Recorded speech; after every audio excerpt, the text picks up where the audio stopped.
Hello, this is Yogeshwar, and I'm back with another interesting video.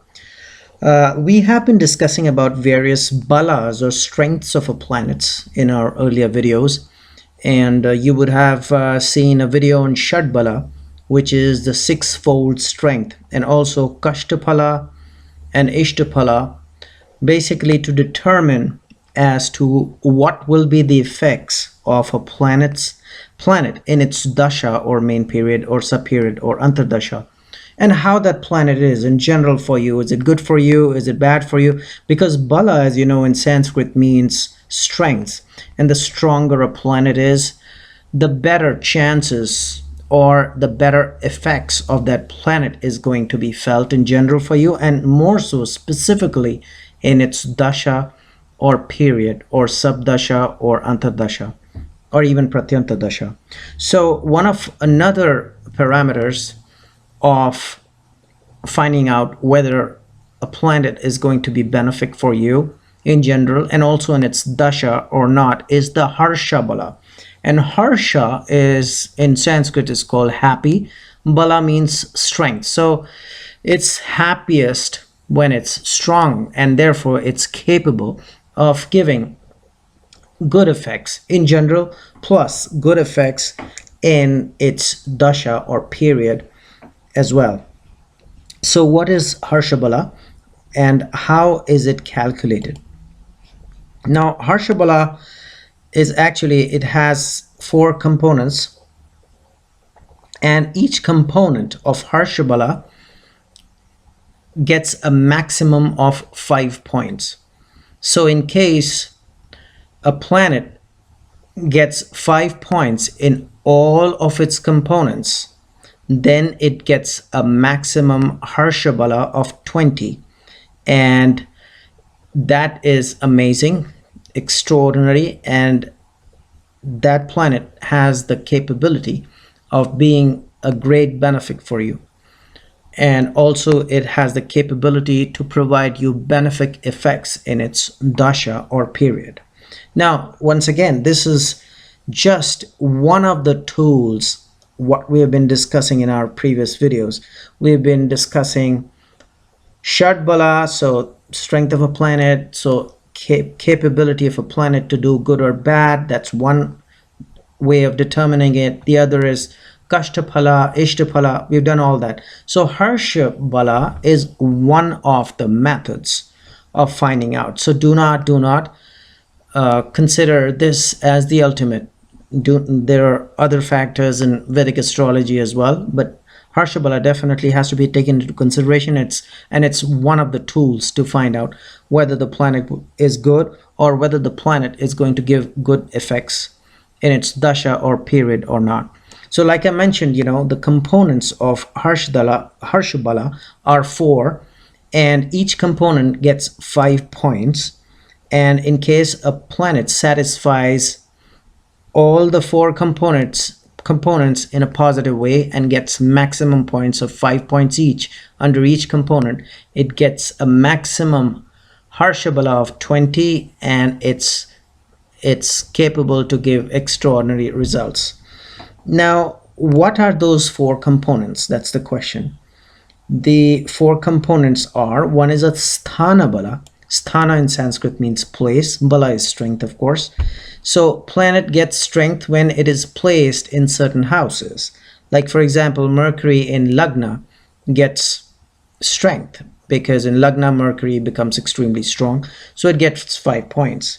Similarly, Venus in the fifth gets 5 points. So Sthana Bala is one of the components of Harsha Bala, and planets get points from 0 to 5 based on what houses they are placed. And if they are placed in the best houses, then they get the maximum. If they are placed in not so best, then they get little points.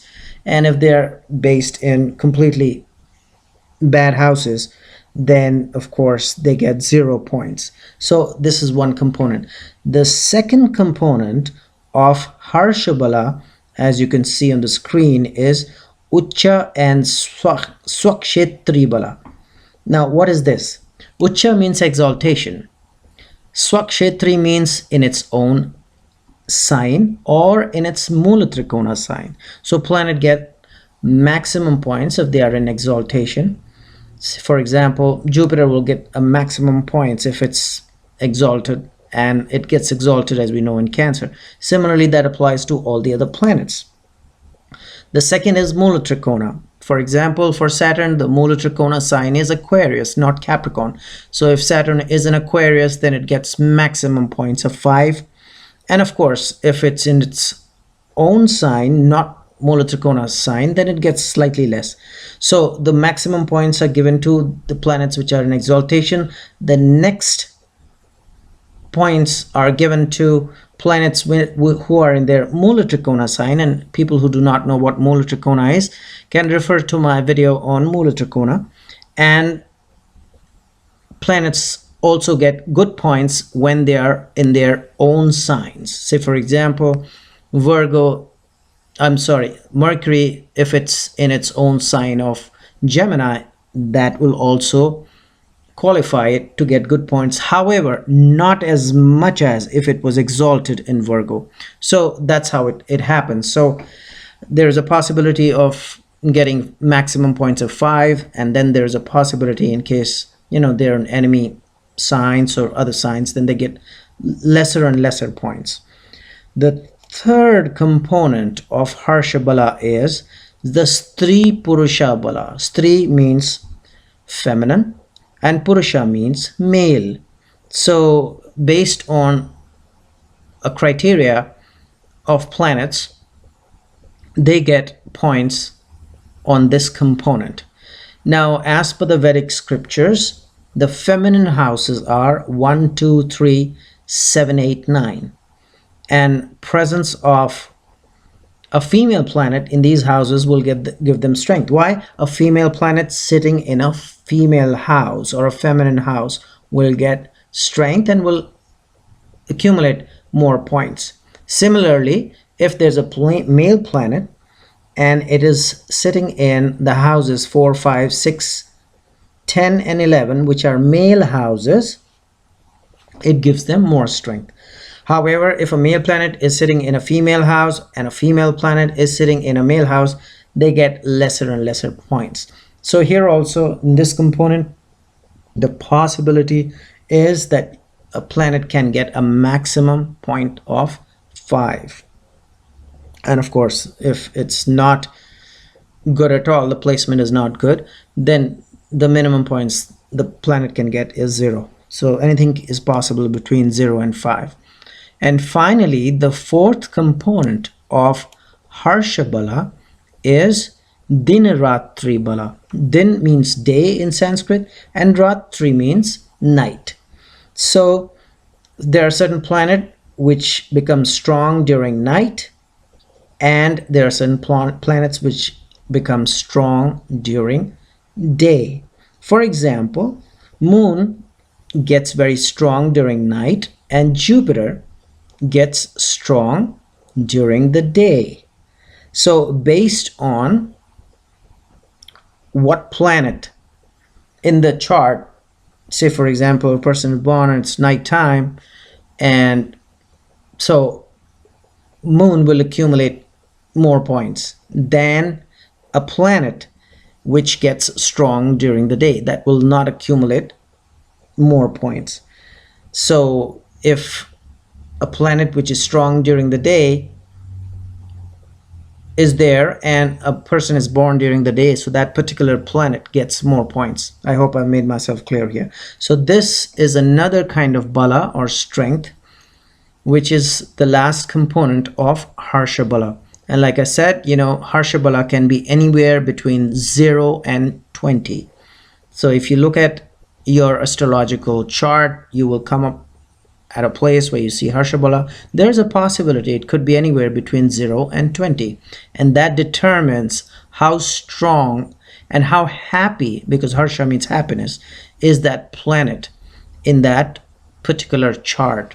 So these 4 components make up for the Harsha Bala. There could be a planet which has no strength when the score is completely 0. A planet could be weak if the score could be less than 10. A planet could be kind of okayish strong in case the score is around 10 or 11, and then if it's fully strong, then the score is more than 15 or even 15. And then of course it is good in your chart, and it has the capability of giving you good results in its dasha. But once again, I'm repeating myself, do not base your analysis on just this tool. There are other tools, like I've mentioned, Shadbala, Ishtapala, Kashtapala, the placement, exaltation. There's a whole range of other stuff which has to be taken into consideration. But of course, this is a great tool to just, as a ready reckoner, look at it, what's the Harsha Bala of a planet, and then you can come to a conclusion, to a slight conclusion as to how that planet is going to behave in its period.